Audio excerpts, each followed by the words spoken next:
ചെർപ്പുളശ്ശേരി ചങ്ങരയിൽ നരസിംഹമൂർത്തി ക്ഷേത്രം ട്രസ്റ്റിന്റെ ആഭിമുഖ്യത്തിൽ SSLC, +2 പരീക്ഷയിൽ ഫുൾ A+ നേടിയ വിദ്യാർത്ഥികളെ അനുമോദിച്ചു. അനുമോദന സദസ്സ് Thrissur range police superintendent PA വാഹിദ് ഉദ്ഘാടനം ചെയ്തു. Trust president M. രാമചന്ദ്രൻ ചടങ്ങിൽ അധ്യക്ഷത വഹിച്ചു. SSLCക്ക് മുഴുവൻ വിഷയങ്ങൾക്കും A+ നേടിയ 36 വിദ്യാർത്ഥികൾക്കും BA ഹിസ്റ്ററിയിൽ 3ാം റാങ്ക് നേടിയ കാവ്യ വേണുഗോപാലിനെയും പുരസ്കാരം നൽകി അനുമോദിച്ചു. ചേർപ്പ് ഗ്രാമപഞ്ചായത്ത് അംഗങ്ങളായ Sini Pradeep, Priyalatha Prasad, retired ASI CR Dinesh Kumar, trust secretary TN Balan, K. Subinkumar എന്നിവർ സംസാരിച്ചു.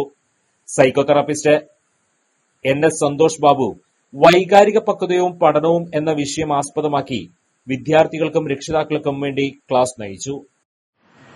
ആദ്യമായിട്ട് ഇത്തരത്തിൽ വളരെ അഭിമാനാർഹമായുള്ള മാർക്ക് വാങ്ങി ജീവിതത്തിലെ ഒരു ഘട്ടം കടന്നു മുന്നോട്ട് പോകുന്ന കുട്ടികളെ അഭിനന്ദിക്കാൻ ഈ അവസരം ഉപയോഗിക്കുന്നു. നേരത്തെ എനിക്ക് തോന്നുന്നു എനിക്കും സന്തോഷ് മാസ്റ്ററും എല്ലാം പറയാനുള്ള കാര്യങ്ങൾ 4 വരിയിൽ കൂടി പ്രസിഡന്റ് പറഞ്ഞിട്ടുണ്ട്. അതിനപ്പുറത്തേക്ക് ഒന്നും നമുക്ക് പറയേണ്ടതില്ല. ആ 4 വരിയിലെല്ലാം ഉണ്ട്. ആ 4 വരിയുടെ എക്സ്പാൻഷനാണ് ഇനി മറ്റുള്ള ആൾക്കാർ പറയേണ്ടതായിട്ട് ഉള്ളൂ.